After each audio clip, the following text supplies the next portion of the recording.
I'm Kylie Bartlett, social media commentator and strategist. I'm interviewing small business owners and tackling their biggest social media challenges live on the show. I'm on a mission to talk about what social media really is and how to successfully apply it to your business. It's SME for SME, social media education for small, medium enterprises. Hi everyone, on today's episode we get to chat with an absolute authority when it comes to succeeding on the social web. Carl spills the beans on what it really takes to succeed with social media and the mistakes that most businesses make when leaping online. We've also got a great tech tool to share later in the show that will help you schedule and automate your social media posts. But first, joining us on the show today is Carl Morris, Managing Director of Goop. Business owners Carl Morris and Amanda Ferry founded Goop in 2007 with a vision to become one of Australia's preferred providers of online marketing services for small businesses in regional areas. Websites were their core focus.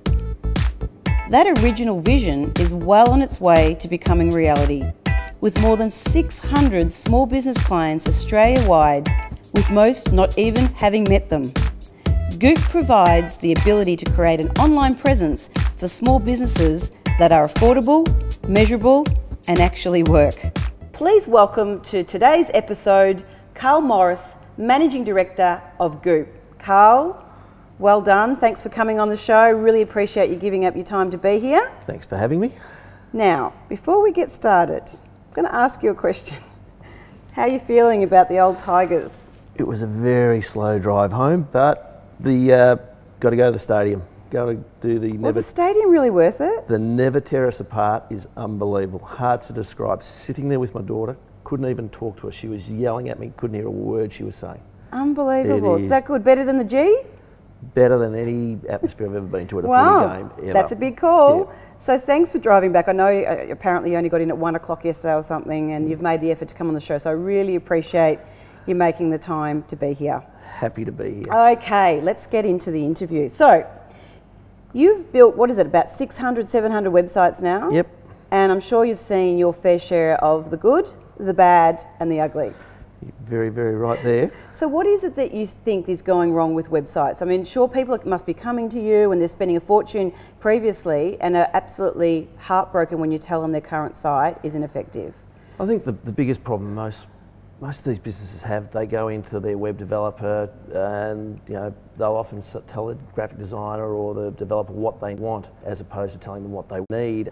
When you tell them, when somebody tells us what they want, we tell them what they need, not the other way around. It's a critical component of it. And I think, our favourite saying at Goop, you go to a hardware store and buy yourself a drill. You don't need a drill, you actually need a hole. It's exactly the same with websites. You don't need a website, you need customers. And if it's not driving your customers, and people get too caught up in the technology and the fancy and the wonderful without really... Whiz bang and flash and moving bits and pieces and... Yeah. And they don't realise that's actually not what's going to make them successful or increase their visibility. It's about the customers, and it's like little kids chasing seagulls or bright shiny lights. Like, oh, let's get that, and it just doesn't work. They focus on making sure it gets customers. Yeah, so I've seen a lot myself, being in a similar industry to you. You go to one developer and they'll be really good on the code, but their design looks atrocious, or a great graphic designer but doesn't get the coding right. So if you were to kind of strip down the architecture, what makes a great site? I mean, you've got a marketing background, which is exactly what you need when it comes to having an online presence, but what makes up a good site?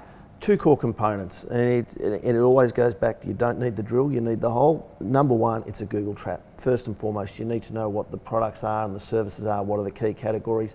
You need to know what those keywords are, and you need to structure the site for Google. So when you say trap, you mean so that when it's going through and being indexed within the algorithms, it's trapped within Google's algorithms. Is that what that means? When somebody's doing a search for a plumber in Geelong and they type in plumbers Geelong, your site ranks highly.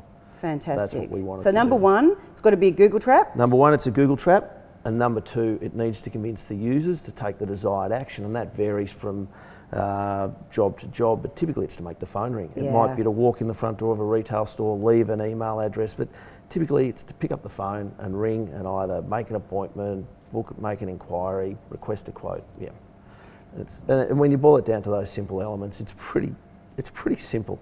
It is, but you know, common knowledge, uncommon practice. We know that we want the phone to ring, but we get caught up in ego and making sure our About Us section looks fantastic and getting all the photos done. And that's exactly right. And the whole point is it has to be a Google trap, you know, and the user, the clients out there, they can't write content for Google. They need to get a professional to write the content, somebody who's familiar with search engine optimization and the strategies required. So, you know, SEO or search engine optimization is that critical initial element that we get right. So to educate the viewers that may not know what the whole lingo is SEO. So SEO is the organic results versus paid search? Yes, exactly. Search engine optimization is building the site correctly so that when users are doing a search for a relevant product or service in the location where you operate, that you rank highly on that homepage of Google. As they say, you know, if you want to hide a dead body, put it on page 2 of Google because no one's ever going to look there. That's a great saying. Yeah, who goes past the first page? I don't. We're time poor. When it's not on the first page, they don't exist. And it's getting to the point now where people don't even scroll below the fold. You know, if you can't see it, it's invisible. So it's now even first page, but top of first page. Getting harder and harder. Getting harder and harder. So talk to me about if someone was to start with a blank canvas now and they came to you and said, rightio, what are the 3 things that they could start to do now? They're going to scrap what they're doing because they know it's not working. What are your recommendations on what they could start to do now to get some social presence or get some social web presence? Well, first and foremost, we believe there's a 4-step strategy. Yep.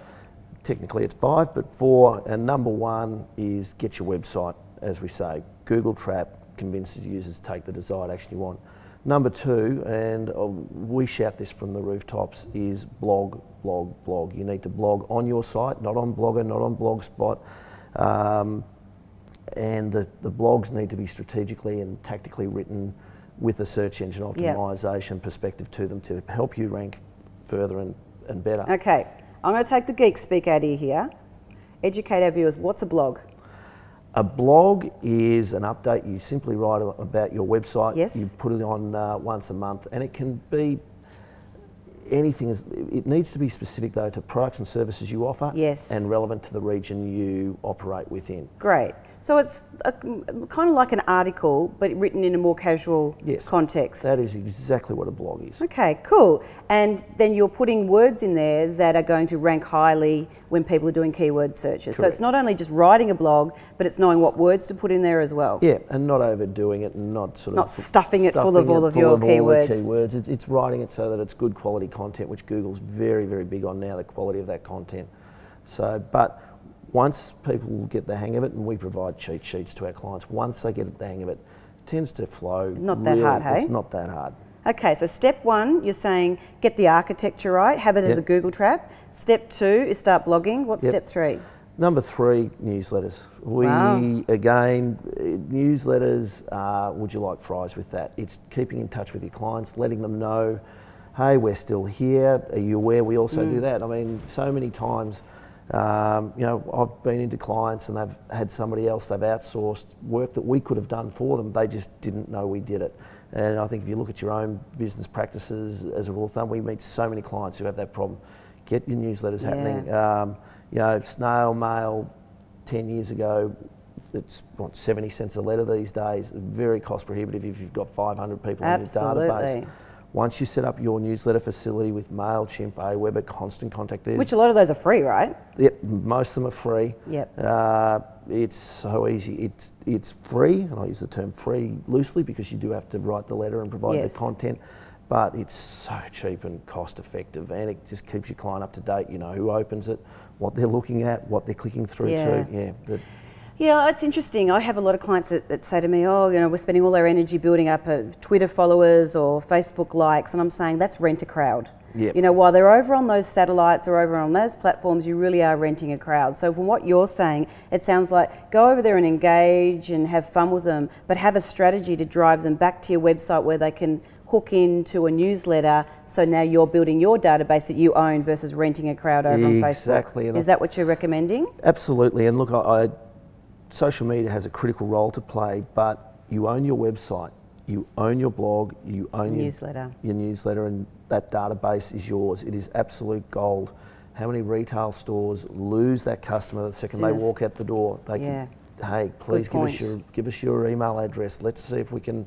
Do you give us permission to talk to you from now on? And it's just a gold. It's looking after your existing customers rather than always having to chase them, right?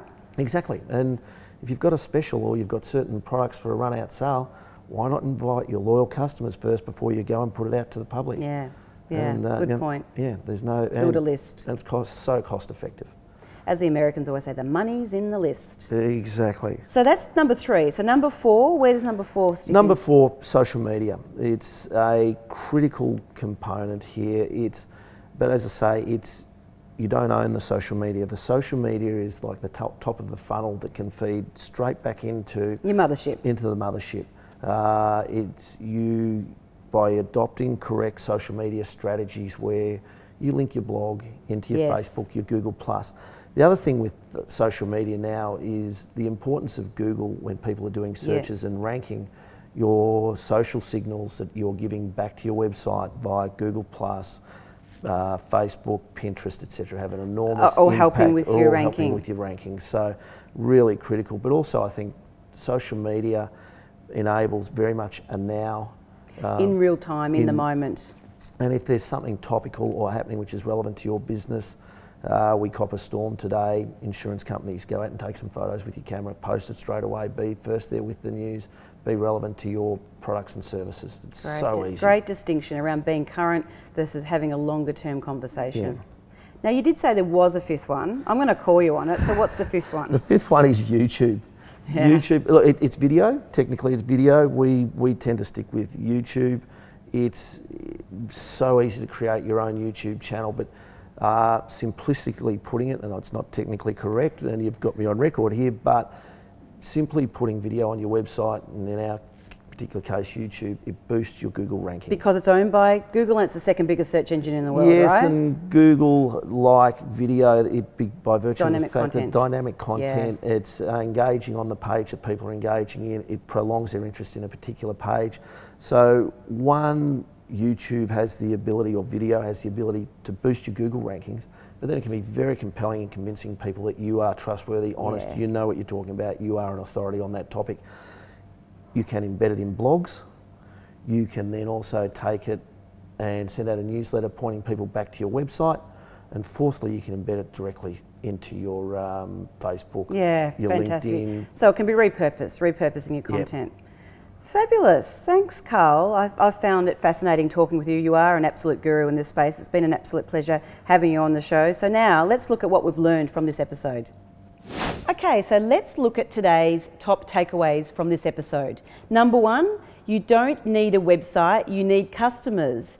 And the way that you get customers is by having a well-constructed website that compels the visitor to pick up the phone. Number 2, you need a strong online foundation, such as having a well-constructed website that includes a blog, newsletter, social media channels, and don't forget YouTube being the 2nd biggest search engine in the world.